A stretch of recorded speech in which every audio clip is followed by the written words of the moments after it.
আল্লাহর সামনে একটাই চলে, সবাই আল্লাহর কি গোলাম। বাপ হইলেও বাপের সাথে লাগাই থাকতে হবে।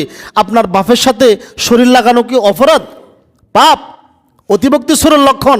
আমাদের দেশে এরকম ভক্তিগুলো দেখায়, মাঝে মধ্যে বাপেরে কিলায়, বাপেরে দৌড়ে যায় মারতে বলি, কিন্তু মসজিদে আসলে বাপের সাথে লাগায় দাঁড়াতে পারে না। কেন? আপনি কি এই পিতার সন্তান না? এই পিতা থেকে তো আপনি বের হয়েছেন। তার শরীরের সাথে আপনার শরীর যখন লাগবে তখন তো মহব্বত ফয়দা হবে, মহব্বত সৃষ্টি হবে। আর বিচ্ছিন্ন হয়ে দাঁড়াবেন, আল্লাহ তাআলা বলতেছেন অন্তরগুলিও বিচ্ছিন্ন করে দেব। খবরদার, এমনটা করবেন না, এমনটা করবেন না। আর নামাজে প্রবেশ করে যখন দেখবেন নামাজের সামনের কাতার খালি, তখন কোথায় বসবেন?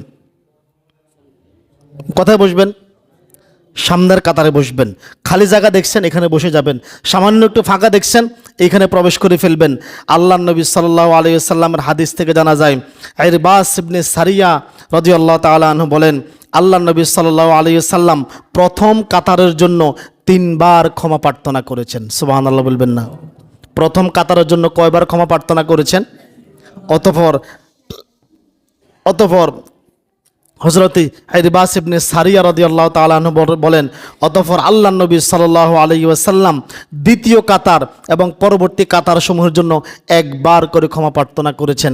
তো আল্লাহর নবী প্রথম কাতারে যারা দাঁড়াবে তাদের জন্য 3 বার ক্ষমা প্রার্থনা করেছেন। তাহলে আমরা কত বোকার বোকা, আমরা কত সোরার সোরা, সামনের কাতারে বসতে চাই না, পিছনে চিন্তা করি কেমনে পিছনে কোণা দিয়ে বসা যায়, দরজার পাশে একটু বসা যায়, সালাম ফিরে যেতে আর বুচ্ছুর করে বাইরে হওয়া যায়। আছে কিনা এমন? খাচ্ছে তো আমাদের। খবরদার, এমনটা কখনোই করবেন না, এমনটা কখনোই করবেন না। প্রথম সারির মর্যাদা বর্ণনা করে আল্লাহ নবীর অপর হাদিস থেকে জানা যায়, হযরতে আবু হুরায়রা রাদিয়াল্লাহু তাআলা আনহু বলেন, আল্লাহ নবী সাল্লাল্লাহু আলাইহি ওয়াসাল্লাম বলেছেন, মানুষ যদি জানতো আজান দেওয়া এবং নামাজের প্রথম সারিতে বসা কি পরিমাণ নেক, তাহলে আজান দেওয়ার জন্য এবং প্রথম সারিতে বসার জন্য প্রয়োজনে তারা লটারি করত। সুবহানাল্লাহ বলবেন না? আজান দেওয়ার জন্য এবং প্রথম সারিতে বসার জন্য তারা লটারি করত, লটারি করে তারা সামনের কাতারে জায়গা করে নিত। সুবহানাল্লাহু আকবার। এরপর আল্লাহ নবী বলেন, তারা যদি জানতো নামাজে আগে আগে আসার কি পরিমাণ নেক, এখানে জোহরের নামাজের কথা বুঝাইছেন, নামাজে আগে আগে, জোহরের নামাজে আগে আগে আসার কি পরিমাণ নেক, তাহলে তারা এই নামাজে আসার জন্য সর্বাত্মক চেষ্টা করত। আল্লাহ নবী অতঃপর বলেন, তারা যদি জানতো এশা এবং ফজরের সালাতে কি পরিমাণ সওয়াব রয়েছে, তাহলে তাদের শরীরে যদি শক্তি না থাকতো তারা হামাগুড়ি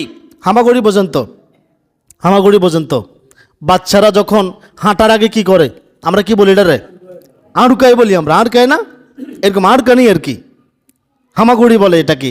এই হামাগুড়ি দিয়ে হলেও মানুষ এশা এবং ফজরের নামাজে মসজিদে উপস্থিত হতো। অতএব আমরা আসেন মসজিদের আদবগুলি রক্ষা করি, আদবের খেলাপ না করি।